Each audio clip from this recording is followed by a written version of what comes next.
तो स्टूडेंट्स आपको एक नया चीज़ लेकर के आए हैं, कॉमन चीज़ है, सबके लिए है ये। और आपके जो है फर्स्ट चैप्टर में ये आपको मिलेगा टॉपिक। और इस टॉपिक से बहुत बच्चे कंफ्यूज रहते हैं कि कैसे होता है ये रेशनल इरेशनल। तो आपको एक दिया गया prove √2 is an irrational number.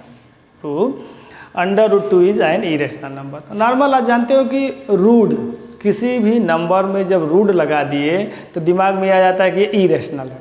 लेकिन उसका ये चेक करो कि रूट वैल्यू निकलती है कि नहीं। जैसे अब हमने कह दिया √4 तो इसका स्क्वायर रूट हो जाएगा 2 आ गया, रूट हट गया, तो ये इरेशनल नहीं है। लेकिन अगर यही √5 √7 √2 इसका फैक्टर नहीं होगा, ये रूट से बाहर नहीं आ सकते हैं, इसलिए ये क्या कहलाएंगे, इरेशनल। ठीक है, अब हमें प्रूफ करना है कि ये इरेशनल है। प्रूफ करना है कि ये जो दिया गया वो इरेशनल है। तो प्रूफ क्वेश्चन आपको लिखा गया है √2 is an irrational number. √2 is irrational number. तो यहाँ पे कंट्राडिक्शन दिखाया जाता है, कंट्राडिक्शन, विरोधाभास। तो कंट्राडिक्शन दिखाने के लिए जब आप इसको सॉल्व करोगे, तो जब सॉल्व करोगे तो आपको प्रूफ करना है कि √2 इरेशनल। तो उस चीज़ को उल्टा आप मान के चलो, let √2 is a rational number. इसे हम क्या मान के चल रहे हैं कि ये रेशनल है। उल्टा विरोधाभास मतलब जो चीज़ हम मान के चलेंगे उसी को हम गलत भी सिद्ध कर देंगे। तो यहाँ पे प्रूफ तो करना है इरेशनल, लेकिन हम मान के चल रहे हैं कि वो √2 क्या है, रेशनल है। तो जब ये रेशनल नंबर है तो डेफिनेशन क्या होती है रेशनल नंबर की, any number is written in the form of p/q। Any number is written in the form of p/q where p and q are integer. p और q दोनों integer होने चाहिए and q does not equal 0।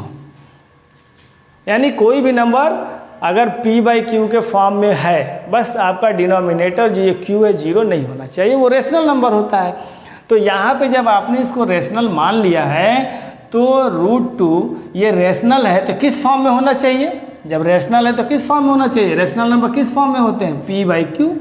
तो इसके हमने क्या ले लिया कि ये p/q के फॉर्म में होगा। अब देखिए जब p/q के फॉर्म में होगा क्योंकि रेशनल है, अब ये रूट को हटाना है, तो रूट हटाने के लिए क्या करेंगे, स्क्वायरिंग बोथ साइड। दोनों साइड है ना इसमें, ये लेफ्ट साइड है, ये राइट साइड है। तो रूट अगर हटाना है तो आपको दोनों साइड का स्क्वायर करना पड़ेगा। ये √2 है, इसका भी स्क्वायर किया, और p/q है, इसका भी स्क्वायर किया, तो ये 2 हो गया, और ये p²/q² हो गया। अब क्रॉस मल्टीप्लाई करो, इसका इधर मल्टीप्लाई, तो p² की वैल्यू क्या आ गई, 2q²। ये देखिए एक इक्वेशन बना, p² = 2q²। यहाँ से क्या पता चलता है कि ये जो 2 है, ये जो 2 आया, 2 is the factor of p²। 2 is the factor of p² और p भी लिख सकते हैं। अब ये कैसे इसका फैक्टर है तो उधर फैक्टर है इधर। जैसे हम लोग लिखते हैं ना, ये हमने लिखा 12, तो 12 का फैक्टर करते हैं, ऐसे लिखते हैं ना, 2 × 2 × 3। तो ये 2 किसका फैक्टर है, ये 2 12 का फैक्टर है, ये 2 12 का फैक्टर है, 3 12 का फैक्टर है। उसी तरह से ये 2 किसका फैक्टर होगा, p² का, ये किसका फैक्टर होगा, p² का। तो आपका जो राइट साइड में है वो फैक्टर है किसका, लेफ्ट साइड। तो 2 is the factor of p² या p भी आप लिख सकते हैं। अब जब आपको मिल गया कि 2 जो है इस p का फैक्टर है, तो अब आगे जो भी नंबर्स होंगे इस p में वो 2 से डिविजिबल होगा, 2 से मल्टीपल होगा। तो अब हम यहाँ पे अगेन ये लेके चलते हैं, लेट p की जगह पे 2 के मल्टीपल में ही, क्यों, क्योंकि आपने शो कर दिया कि जो ये 2 है वो p का फैक्टर है, तो आगे जो भी नंबर आएगा वो 2 के मल्टीपल में ही आएगा। 2 1 जा 2, 2 जा 2, 3 जा 2, 4 जा 2, 5 जा, जितनी बार जाए m, यानी एक तरह से आप कह सकते हो ये कोशिएंट है। तो हमने मान लिया कि p = क्या आया, 2m। जैसे देखिए इसमें 2 कितनी बार आया था, 2 बार आया था, तो यहाँ पे 2 कितनी बार है, m टाइम्स है। और ये वैल्यू जो लेट किया p = 2m, इसको पुट इन फर्स्ट इक्वेशन, इस फर्स्ट वाले इक्वेशन में आप रख दीजिए। P इज इक्वल टू जो 2m आया इस वैल्यू को फर्स्ट इक्वेशन में रख दीजिए। तो जब फर्स्ट इक्वेशन में यहाँ पे रखेंगे कि 2m, लेकिन स्क्वायर लगा हुआ है, स्क्वायर हो गया। फिर इधर क्या है आपका 2q स्क्वायर, तो स्क्वायर 2 का भी होगा m का भी होगा, तो ये हो गया और इस 2 से डिविजिबल हो गया, तो 2m square is equal to q square. अब यहाँ पे क्या मिला, अगर आपको समझना तो इसको ऐसे भी लिख सकते हो q square is equal to 2m square. जो यहाँ पे आया था वही चीज़ सेम उसी टाइप में ये भी आया। अब देखिए यहाँ पे क्या पता चल रहा है, ये 2 किसका फैक्टर है, यहाँ पे 2 किसका फैक्टर था p, तो यहाँ 2 किसका फैक्टर है q। 2 is the factor of q square और q। यहाँ पे 2 आपका q स्क्वायर का या q का फैक्टर हो गया।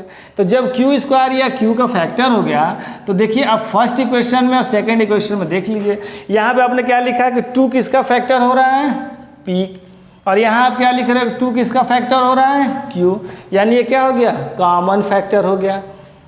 2 is the common factor of p and q। 2 दोनों का फैक्टर मिला, यहाँ पे आपने p में दिखाया वहाँ आपने q में दिखाया, दोनों का फैक्टर हो गया। अब इसे आप को प्राइम भी कह सकते हो या कॉमन फैक्टर भी कह सकते हो।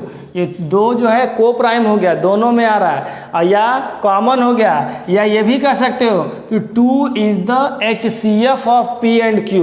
ये p और q दोनों का HCF हो जा रहा है, ये भी लिख सकते हो 2 is coprime or HCF of P and Q, ये भी लिख सकते हो। तो जब ये दोनों में आएगा, ये आपने जो लेट किया था, तो जब 2 यहाँ भी आ गया 2 इसमें भी आ गया, तो बताइए वो 2 क्या हो जाएगा कैंसिल होके, उसका अस्तित्व क्या हो जाएगा खत्म, उसकी वैल्यू क्या हो जाएगी नेग्लिजिबल हो जाएगी, कैंसिल हो जाएगी, को प्राइम है। तो जब वैल्यू कैंसिल हो जाएगी तो हमारा मानना फिर गलत हो गया। हमने ले लिया था कि ये आपका क्या रेशनल है, तो रेशनल है तो कैंसिल नहीं होना चाहिए ना, रेशनल फॉर्म में आना चाहिए। वो वैल्यू इसमें आएगी नहीं, 2 भी इसमें है और इसमें भी है, तो कैंसिल होकर 2 खत्म हो जा रहा है, 2 की कोई वैल्यू ही नहीं मिल पा रही है। तो ये यहाँ पे कंट्राडक्शन हो गया। क्या हो गया कंट्राडक्शन हो गया। कंट्राडक्शन क्या हो गया कि हमने जो √2 रेशनल मांगना था वो गलत हो गया। √2 इज नॉट रेशनल, वो रेशनल नहीं है क्योंकि उसकी वैल्यू कैंसिल हो जा रही है, दोनों में फैक्टर में आ रहा है, को प्राइम हो रहा है, HCF हो रहा है। तो जब वो रेशनल नहीं है तो क्या हो गया, सो √2 इज इरेशनल नंबर, इसलिए वो इरेशनल नंबर कहलाता है। तो ये आपका √2। इसी तरह से √3, बस जहाँ पे √2 है उसको आप √3 बना लो, वहाँ पे 3 बना लो। 2 इज द फैक्टर था ना, अब ये 3 इज द फैक्टर आ जाएगा। तो यहाँ पे पुटअप करोगे 3m तो कैंसिल होकर ये भी 3 में ही आएगा, तो सब 3। √5 है तो बस √2 की जगह √5 कर लो, √7 कर लो, √11 कर लो। तो इस तरह से सारे रूट वाले को कर सकते हो।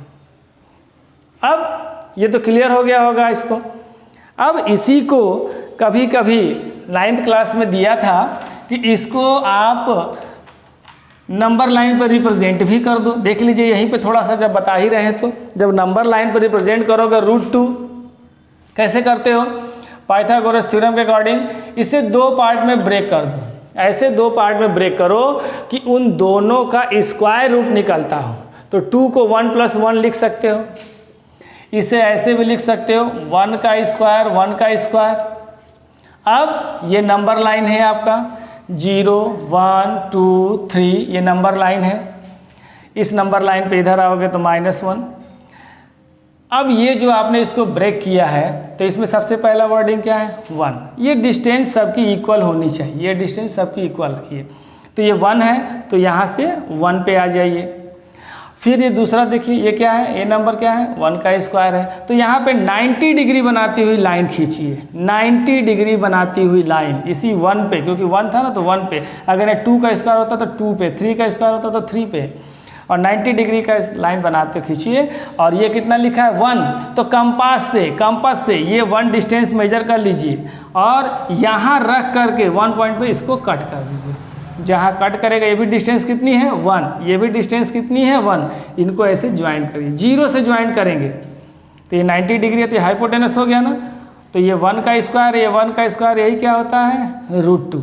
लेकिन हमें नंबर लाइन पे दिखाना है, तो ये कंपास 0 पे रखिए, यहाँ तक इसका नेम दे दीजिए A। तो 0 पे रख के A तक मेजर करिए और आर्क लगाइए, आर्क लगा दीजिए। 0 पे रख करके 1 तक मेजर करके आर्क लगा दीजिए। जहाँ कट करेगा यही नंबर यहाँ पे क्या हो जाएगा √2, और ये OA वैल्यू और यहाँ से ये वैल्यू दोनों क्या हो गए इक्वल। तो इस तरह से इसको, इस इरेशनल नंबर को आप नंबर लाइन पे रिप्रेजेंट भी कर सकते हो। अब बेटा ये तो एक नॉर्मल √2 था। जब कभी कभी दो नंबर प्लस में या माइनस में, मल्टीपल में इस तरह से दे दे और कहा जाए कि प्रूफ करिए कि वो इरेशनल है। जैसे एक नंबर दे दिया गया 2 + 3√5, ये आपको प्रूफ करना है कि इरेशनल। तो इसको भी उसी तरह से भी कर सकते हो, लेकिन जब दो नंबर प्लस या माइनस में दे दें, डिवाइड में दे दे, तो उसको उस टाइप से ना करके, आप जानते हो देखो √5, तो ये तो आपको क्लियर हो गया कि √5 इरेशनल होता है। √2 जैसे प्रूफ किए तो √5 इरेशनल होता है। अब इसको प्रूफ करने की जरूरत नहीं। अब क्या करोगे, ये जो नंबर दिया गया 2 + 3√5, तो सॉल्यूशन जब हम करते हैं तो लेट 2 + 3√5 इज रेशनल नंबर। इसको हमने क्या मान लिया, रेशनल। तो जब रेशनल मान लिया तो इससे पहले वाले में मैंने क्या बताया कि जब ये रेशनल है तो इसे किस फॉर्म में लिखोगे, P/Q के फॉर्म में लिखोगे। और अब आप जानते हो कि ये 2 में कहीं रूट लगा है, नहीं लगा है, तो ये 2 कहाँ जाएगा, राइट साइड में। तो जब 2 राइट साइड में जाएगा तो P/Q -2 हो गया। अब इसको सॉल्व करोगे तो एलसीएम लोगे ना, तो 3√5 P - 2Q/Q, ये हुआ। क्लियर हो रहा है कि नहीं। ये था 2 उधर गया, फिर इसका मल्टीप्लाई करके आपने ये एलसीएम ले लिया। अब देखिए ये 3 है, देखिए इसमें रूट नहीं है, इस 3 को भी हटाइए तो 3 कहाँ जाएगा, डिनोमिनेटर में यहाँ जाएगा, P - 2Q/3Q हो गया। ये आपका यहाँ पे प्रूफ हुआ। अब यहाँ तक आए हैं। अब देखिए यहाँ आने के बाद आप क्या जाने, ये क्या है, इसको आपने क्या लिया था, रेशनल माना था ना। ये पूरा साइड क्या था, rational. P - 2Q/3Q is rational, ये क्या है, रेशनल नंबर हुआ। बट एक चीज़ और देखिए, ये तो रेशनल हो गया और ये √5 क्या है, रूट लगा हुआ है, इसका स्क्वायर रूट निकलेगा, नहीं निकलेगा। तो ये कैसा नंबर हो गया, √5 इज इरेशनल। अभी आपने प्रूफ किया था √2 इरेशनल, √3 इरेशनल, √5, √7, √11। तो ये आपका पोर्शन तो देखिए रूट कहीं भी नहीं है, वैसे भी P/Q रेशनल कहलाता है। तो ये टोटली आपका जो RHS साइड है ये आपका रेशनल है, और जो लेफ्ट साइड है √5 वो इरेशनल है। तो आप देखिए यहाँ पे आप दोनों को क्या दिखा रहे हो, इक्वल दिखा रहे हो। एक रेशनल नंबर हो और एक इरेशनल नंबर इक्वल हो नहीं सकता है। तो ये √5 और ये जो P - 2Q/3Q है ये नॉट इक्वल हो नहीं सकते, क्योंकि आप यहाँ क्या दिखा रहे हो कि ये रेशनल है और √5 को क्या दिखा रहे हो, इरेशनल। ये रेशनल और ये इरेशनल, तो इक्वल कैसे हुआ, इक्वल नहीं होगा। जब इक्वल नहीं होगा इसका मतलब यहाँ पे क्या हो गया, कंट्राडिक्शन हो गया। मतलब हम जो मान के चल रहे हैं वो गलत है, आवर एजम्पशन इज रॉन्ग, हमारी धारणा गलत है। इसका मतलब क्या हो गया, 2 + 3√5 इज नॉट रेशनल, ये रेशनल नहीं है, but it is irrational number. तो ये मेथड आप अप्लाई करोगे, सारे रूट वाले नंबर एक साइड होने चाहिए और बाकी सारे जिसमें रूट नहीं है वो राइट साइड में लेके चले जाओगे, तो राइट साइड वाला जो फंक्शन होता है वो रेशनल हो जाता है और जिसमें रूट होता है वो इरेशनल हो जाता है। बस रूट को एक तरफ कर लो और विदा रूट एक तरफ कर लो, वो रेशनल और ये इरेशनल इक्वल हो ही नहीं सकता, इसलिए कॉन्ट्रडिक्शन हो जाता है और हमारा एजम्पशन गलत हो जाता है। और जब एजम्पशन गलत हो गया तो जो क्वेश्चन में हमने लेट शुरू में किया था वो चीज़ गलत है, यानी ये रेशनल ना होकर के कैसा नंबर है, इरेशनल नंबर है। तो इस तरह से रेशनल नंबर, इरेशनल नंबर आप प्रूफ कर सकते हो कि कोई भी इरेशनल नंबर दिया रहेगा आप उसको कैसे प्रूफ करोगे।